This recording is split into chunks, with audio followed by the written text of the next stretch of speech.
आज के समय में व्यक्तिगत रूप से मेरे माध्यम से प्रति माह 8 से 10 बोतलें जरूर जाती है। बिना प्रचार किए शुरुआत में हमने प्रचार किया, मतलब उसे बताने का प्रयास किया कि इसका परिणाम आया है, आप सभी इसे प्रयोग में लेकर आए, इसका अनुभव इकट्ठा करें।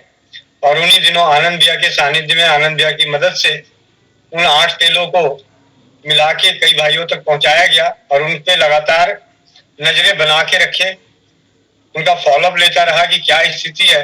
तो उससे आज ये ऐसी स्थिति है कि उन भाइयों के द्वारा जैसे 100 भाई बहनों ने उसे प्रयोग में लाए, तो 100 में से 10 ने किया, 20 ने किया, बाकियों ने किया नहीं। और जिन्होंने भी किया उनके परिणाम सकारात्मक मिले। कुछ तकलीफें होती हैं इसलिए उसमें ज्यादा लोग नहीं करते, लेकिन वो तेल बनाने का जो अटूट विश्वास पैदा हुआ था, मतलब उसे प्रयोग में लाने का, उसके पीछे का राज बता रहा हूं। वो था होम्योपैथी की ये दवा, ये पुस्तक का ज्ञान, जहां पे लिखा हुआ है श्री एडवर्ड थॉमस एक कुत्ते के बाल झड़ जाने के संबंध में होम्योपैथी वर्ल्ड के 17वें वॉल्यूम में लिखते हैं, एक कुत्ते को त्वचा का रोग था जिसके कारण उसके बाल झड़ जाते थे। पशु चिकित्सक जो दवा देते या लगाते थे उससे रोग जड़ से नहीं जाता था। मुझे 5 जून को उसके इलाज के लिए बुलाया गया। मुझे स्मरण हो आया कि एक ओग्योतम होम्योपैथ ने फ्लोरिक एसिड की गोलियों से गंज के अनेक रोगी ठीक किए थे। रोगियों के बालों के गुच्छे झड़ते थे, इस औषधि से यह झड़ना रुक जाता था। मैंने इस कुत्ते पर इस औषधि से परीक्षण किया। इस औषधि की एक मात्रा प्रतिदिन प्रातः काल कुत्ते को दी। 1 सप्ताह तक यह मात्रा दी, फिर एक दिन छोड़कर 17 सितंबर तक यह औषधि उसे दी जाती रही। यह इलाज 5 जून से शुरू हुआ था।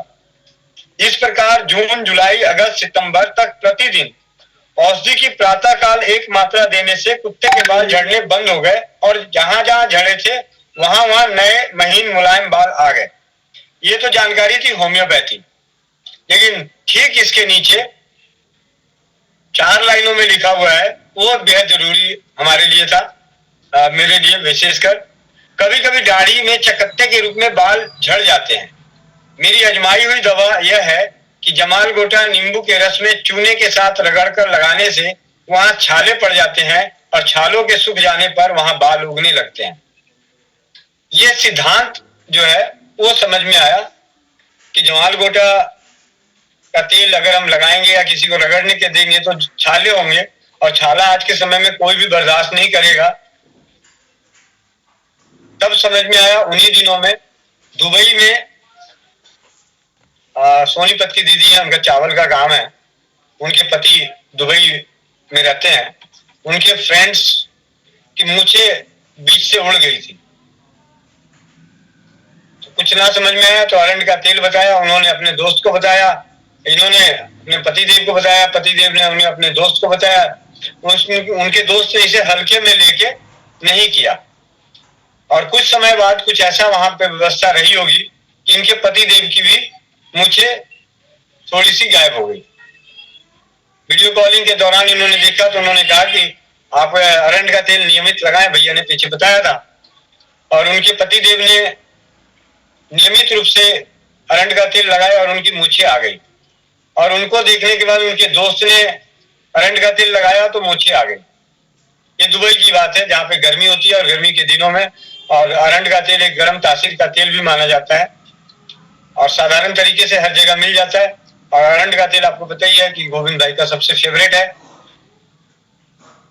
तो अरंड का तेल जमाल गोटे के साथ आ गया। स्वाध्याय के जरिए इंद्रायण तेल के बारे में पता चला कि इंद्रायण के तेल को नियमित रूप से लगाने से बाल काले होते हैं, तो कौन नहीं चाहेगा। रक्त गुंजा का तेल आता है, रक्त गुंजा का तेल अगर बालों के लिए प्रयोग में लाया जाएगी, और मुश्किल तेल है, लेकिन मैंने कहा जब कुछ मुश्किल करके देखते हैं, मुश्किल से कितना आसान हो जाता है, क्या होता है। तो उस उद्देश्य की पूर्ति में रक्त गुंजा का तेल, नीम और करंज मिलाने के पर्पस जो सबसे ज्यादा रहा, उसके पीछे कारण कि अगर जमाल गोटे से छाले होंगे तेल लगाने से, तो नीम और करंज, क्योंकि जब तक हम सभी चर्म रोग नाशक तेल का अनुभव ले चुके थे, तो नीम और करंज का तेल, अरंड का तेल, जमाल गोटा, इंद्रायण और रक्त कुंजा।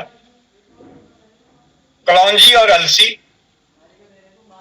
कलौंजी के बारे में कहा ही जाता है कि मौत को छोड़कर बाकी सब चीज की दवा है, उसके तेल का प्रयोग। और साथ ही साथ अलसी, जो मेरी खुद की अपनी परंपराओं में अपने बड़े बुजुर्गों को, दादी नानी को देखा, उनके बालों की कोई समस्या नहीं हुई, क्योंकि वो हमारे बिहार में तेली जिलेबी बिकता है, और तेली जिलेबी अलसी के तेल की होती है, तीसी के तेल की होती है, फ्लैक्सीड जिसे कहते हैं। मेरी दादी को कोई समस्या नहीं हुई, कभी उन्होंने कोई शिकायत नहीं करी। नानी ने, या चचेरी नानी, मौसेरी नानी, चचेरी दादी, आसपास की जितनी भी माताएं जो रही, उन्होंने कभी इस चीज की शिकायत उनको नहीं सुनी कि मेरे बालों के लिए कुछ ला दे, मेरे बाल झड़ रहे हैं या कुछ हो रहा है। तो अलसी का तेल, इन 8 तेलों को मिला के गंजनाशक तेल का निर्माण हुआ, और जिसके प्रभाव, तो कहने का मतलब जो सबसे ज्यादा, अगर मैं किसी को बोलता कि जमाल गोटा पीस के लगा लो तो फोड़े फुंसी, तो ये गंजनाशक के फोड़े फुंसी होते हैं, उससे हम परेशान हैं।